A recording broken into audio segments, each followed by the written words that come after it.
Assalamualaikum warahmatullahi wabarakatuh. Om Swastiastu, salam sejahtera bagi kita semua. Kembali lagi di channel saya, yang dimana kali ini saya akan berbagikan informasi tentang narkotika ya. Nah, dimana narkoba adalah hal yang sangat negatif ya bagi masyarakat. Narkoba adalah cenderung membahayakan masyarakat ya, terutama kalangan para remaja. Seperti yang kita ketahui di media sosial, media televisi, media dan media lainnya tentang narkoba ya. Sebagian masyarakat yang menggunakan narkoba ini, biasanya pengguna narkoba ini berpendapat bahwa dengan memakai narkoba bisa menghilangi stres ya, dan tingkat kelelahan akibat tekanan tinggi ya. Justru sebaliknya, narkoba sangat membahayakan diri sendiri, bahkan bisa membuat frustasi seorang tersebut ya, bagi pengguna tersebut. Nah, sebelum kita lebih jauh, apa artinya narkoba itu ya? Nah, narkoba merupakan zat yang berasal dari tanaman, dan bahkan bukan dari tanaman, baik sintetis maupun semi sintetis. Nah, yang dapat menyebabkan penurunan atau perubahan kesadaran. Nah, mengurangi rasa, mengurangi sampai menghilangkan rasa nyeri, dan dapat menciptakan pengurangan kepercayaan diri. Nah, itu merupakan suatu dampak bagi apabila kita menggunakan narkoba ya. Undang-Undang Nomor 35 Tahun 2009 tentang Undang-Undang Narkotika ya, mengatur sanksi secara tegas bagaimana kita apabila menggunakan narkoba dan mengedarkannya. Ada sanksi ya yang didapatkan apabila kita melakukan hal tersebut. Nah, lebih jelasnya bisa kita lihat dalam slide ini ya.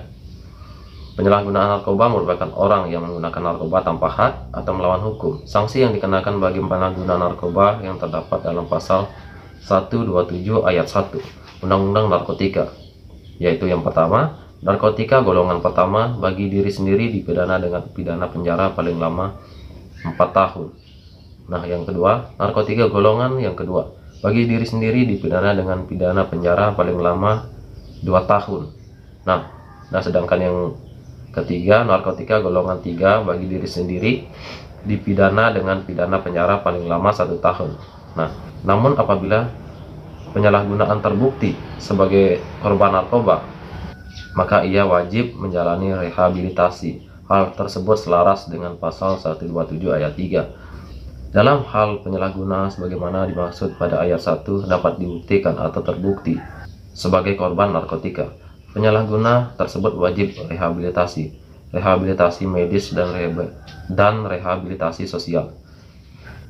Nah, apabila ia sudah terbukti menggunakan narkoba ya, maka ia wajib direhabilitasi atau ditangani secara medis.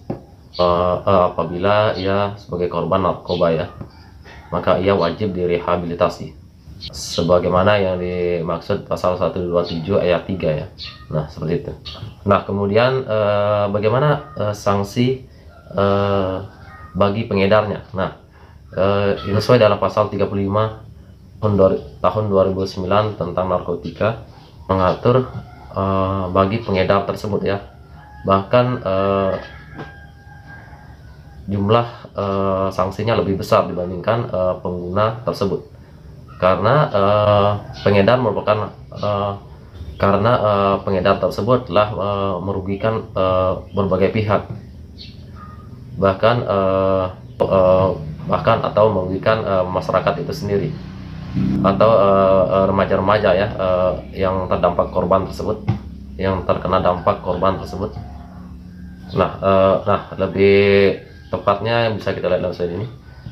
Nah, hal tersebut tertera dalam pasal 111 sampai dengan 126 Undang-Undang Narkotika. Nah, yang pertama, sanksi bagi pengedar narkoba golongan 1 tertera dalam pasal 111 sampai dengan 116 Undang-Undang Narkotika.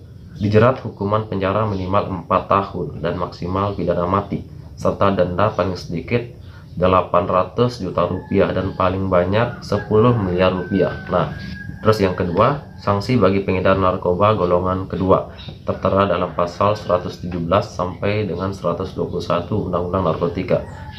Dijerat hukuman penjara minimal 4 tahun dan maksimal pidana mati, serta denda paling sedikit 800 juta rupiah dan paling banyak 8 miliar rupiah. Nah, yang ketiga itu sanksi bagi pengedar narkoba golongan 3 tertera dalam pasal 122 sampai dengan 126 Undang-Undang Narkotika.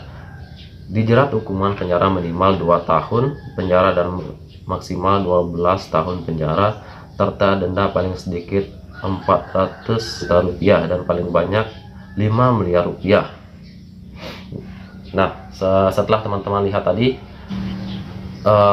bagaimana perbandingan pengguna dan pengedar ya, tentunya pengedar lebih besar sanksinya yang didapatkan, bahkan dia didenda berapa jumlah uang, bahkan miliaran, bahkan jutaan apabila ia terbukti mengedar narkoba tersebut, atau diganti dengan kurungan penjara 15 tahun atau pidana mati. Nah, seperti itu. Nah, setelah teman-teman dapat melihat perbedaan tersebut, apa untungnya kita menggunakan narkoba ya? Tentunya kita harus berpikir kedepannya bagaimana bisa berkembang, bukan harusnya kita merugikan diri sendiri karena godaan efek dari menggunakan narkoba itu ya. Biasanya agar kita terjerumus menggunakan narkoba, yaitu biasanya pengedar tersebut menggoda kita agar bisa bagaimana berpikir tenang, nyaman, rileks. Nah, seperti itu biasanya godaan dari pengedar tersebut. Nah, tentunya sebaliknya, bahkan menggunakan narkoba itu membahayakan diri sendiri ya, bahkan biasanya frustasi, ingin bunuh diri. Nah, seperti itu. Nah, itulah harus kita kedepankan bagi teman-teman. Kita harus ketahui tentang narkoba itu. Yang utama itu harus kita ketahui apa efek yang didapatkan apabila kita menggunakan narkoba tersebut, sebelum membahayakan diri sendiri ya, atau merugikan diri sendiri. Nah, mungkin ada teman-teman yang ingin bertanya ya tentang permasalahan hukum, bisa komentar di bawah ini, atau ada kritik dan saran, silakan teman-teman komentar ya, para seputar permasalahan hukum.